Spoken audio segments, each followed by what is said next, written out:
बरामदे में रखी पुरानी लकड़ी की कुर्सी पर बैठे हरिनारायण जी रोज की तरह अपनी बंद पड़ी कलाई घड़ी को हथेली पर रखकर सहला रहे थे। घड़ी पिछले 5 साल से बंद थी। घर में सब कहते थे, बाबूजी अब इसे छोड़ भी दीजिए, नई घड़ी ले लीजिए। लेकिन हर बार उनका एक ही जवाब होता, कुछ चीज़ें समय नहीं बताती, जिंदगी याद दिलाती है।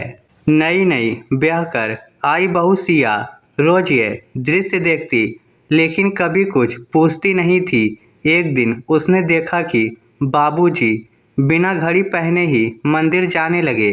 सिया ने मुस्कुराकर पूछा, बाबूजी जब घड़ी चलती ही नहीं तो रोज इसे हाथ में लेकर क्यों बैठते हैं? हरिनारायण जी कुछ पल चुप रहे, फिर बोले, जिस दिन इसका राज बताऊंगा उस दिन शायद मेरी आंखें भी साथ नहीं देगी। सिया समझ गई कि इस घड़ी से कोई गहरा रिश्ता जुड़ा है।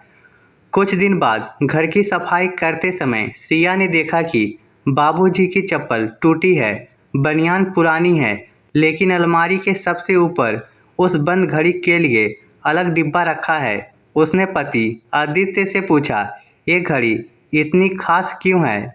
आदित्य ने धीमे स्वर में कहा, ये घड़ी दादाजी ने बाबूजी को तब दी थी जब बाबूजी पहली बार नौकरी पर गए थे। दादाजी ने कहा था, बेटा समय कभी मत बेचना। फिर जिस दिन दादाजी का देहांत हुआ उसी दिन ये घड़ी भी बंद हो गई। बाबूजी ने कभी इसे ठीक नहीं करवाया।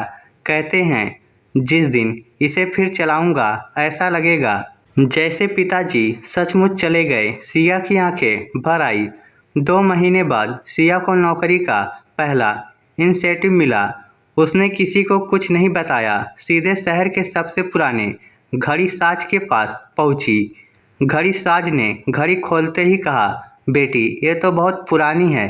तभी उसकी नज़र घड़ी के पीछे ओकरे गए छोटे से शब्दों पर गई। उस पर लिखा था, मेरे बेटे हरि के लिए जब मैं ना रहूं तब भी मेरा समय तेरे साथ रहेगा। पिताजी घड़ी साज भी कुछ पल चुप हो गए। उसने बड़े प्यार से घड़ी ठीक की। शाम को सिया ने डिब्बा बाबूजी की गोद में रख दिया। ये क्या है बहू, एक बार खोलकर देख लीजिए। जैसे ही घड़ी बाहर निकाली हरिनारायण जी घबरा गए। तुम इसे ठीक करवा लाई? सिया डर गई। उसे लगा शायद उसने गलती कर दी, लेकिन अगले ही पल बाबूजी ने कांपते हाथों से घड़ी पलटी। पीछे लिखा वही संदेश पढ़ते ही उनकी आवाज़ भर्रा गई, मैं तो ये लिखावट ही भूल गया था। उन्होंने घड़ी सीने से लगा ली। ऐसे रोए जैसे बरसों से रोना रोक रखा हो। पूरे घर में सन्नाटा छा गया। उन्होंने सिया से कहा, बहू तूने मेरी घड़ी नहीं चलाई, तूने मेरे पिता की आखिरी निशानी फिर से जिंदा कर दी। उस रात पहली बार हरिनारायण जी ने अपने पिता की पूरी कहानी सुनाई।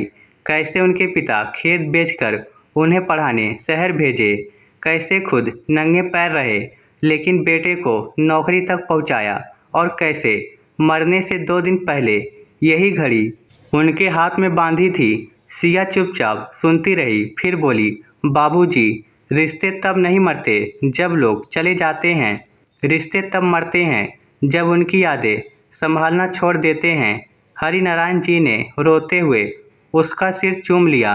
आज पहली बार लगा मेरे घर में बहू नहीं मेरी बेटी आई है। अगले दिन उन्होंने वह घड़ी पहनकर मंदिर जाना शुरू किया। मोहल्ले वालों ने पूछा, अरे नई घड़ी ले ली? वे मुस्कुराए और बोले, नई नहीं, मेरी बेटी ने मेरा बीता हुआ समय लौटा दिया है। उस दिन पूरे परिवार को समझ आ गया, महंगे उपहार कभी दिल नहीं जीतते, किसी की अनकही याद को संजो लेना ही सबसे बड़ा प्रेम होता है। इस स्टोरी को लेकर आपकी क्या राय है? नीचे कमेंट करके हमें ज़रूर बताइएगा। धन्यवाद।